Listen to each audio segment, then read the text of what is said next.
Good evening. Hundreds of passengers are facing delays and diversions after Gatwick Airport was forced to close this afternoon because the main runway began to break up. Flights in and out of the airport have now resumed on the emergency runway, but engineers are still working to repair the damage. Some flights were diverted to Bournemouth and Southampton. Gatwick has apologised but says passenger safety must come first. A man is critically ill after suffering a cardiac arrest at a festival in Brighton.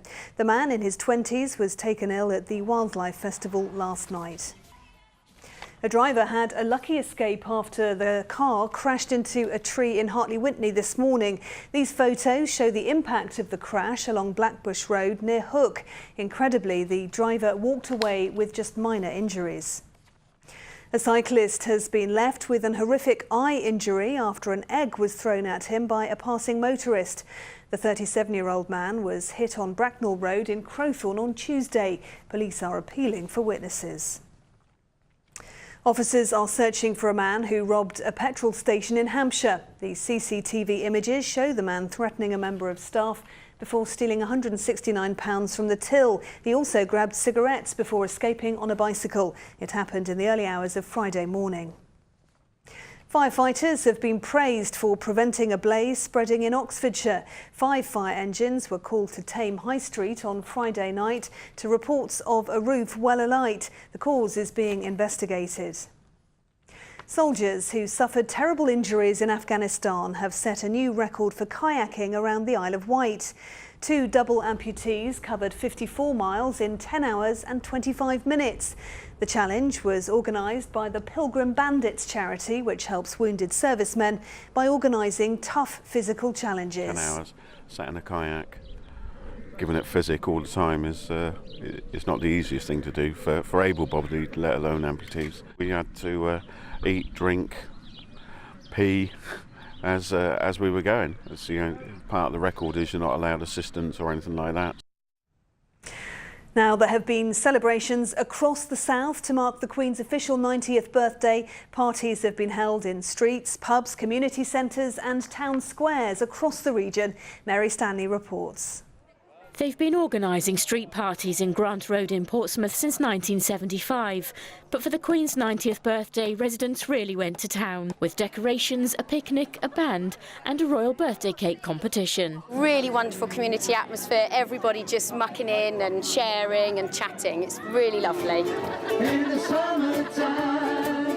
Across town at the Phoenix pub, everything for a royal party. A Queen, a fly past and a visit by the Lord Mayor bearing cake.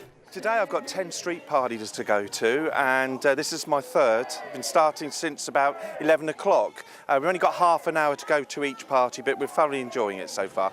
The bunting was out in Winchester too for a weekend of festivities, including a traditional tea party in the cathedral grounds. I think it's really good and it's really busy today, so lots of people wanted to come and celebrate the Queen's 90th birthday. Because it is pretty special. And it's nice that the public want to celebrate the Queen's birthday. Well, she's just a symbol, isn't she, of British culture, and it just makes you feel proud of being British, so we love the Queen. Having a monarch, it gives us these great milestones to celebrate, and it just makes, I think, the nation happier. And we all know of her sort of loyalty to duty, and she's been a great faith as well, and just someone everybody loves and has brought a human face to the nation. Services of thanksgiving for the Queen have been held at churches across the region. At St Faith's in Leon the Solent, the congregation watched a film of her life, shared memories and gave thanks for her leadership. At Windsor Castle, 100 children from schools across the UK dressed in costumes from the last 90 years to celebrate the Queen's life and a moment in history. Mary Stanley, ITV News. Well, let's have a look at the weather forecast now with all your details. Here's Philippa.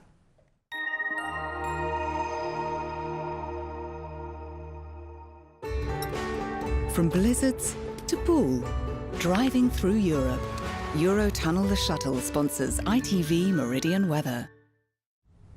Hello there. Well, it's certainly been a fairly changeable weekend, staying pretty unsettled for the week ahead as well. Sunny spells, scattered showers, plenty of them at times, and some of them on the heavy and perhaps thundery side. Back to tonight, though, any of today's showers will generally die away, just one or two lingering on, and all in all, a fairly cloudy and perhaps rather muggy night.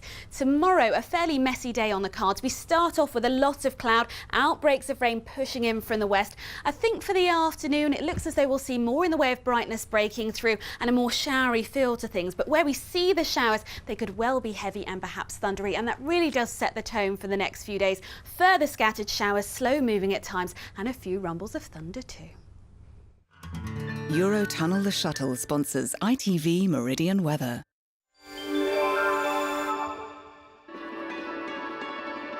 Keeping a close eye on summer. The Pollen Count, sponsored by Allergy Eye Drops. So not great news for hay fever sufferers over the coming days. The grass pollen risk will be fairly high through tomorrow and into the early part of the week. But as the week wears on, with more in the way of showers, those pollen levels falling at times. Well, thanks, Pippa. That's it from the weekend team. We'll be back with Good Morning Britain tomorrow from 6 a.m. Join us if you can. But from all of us here, have a very good evening. Bye-bye.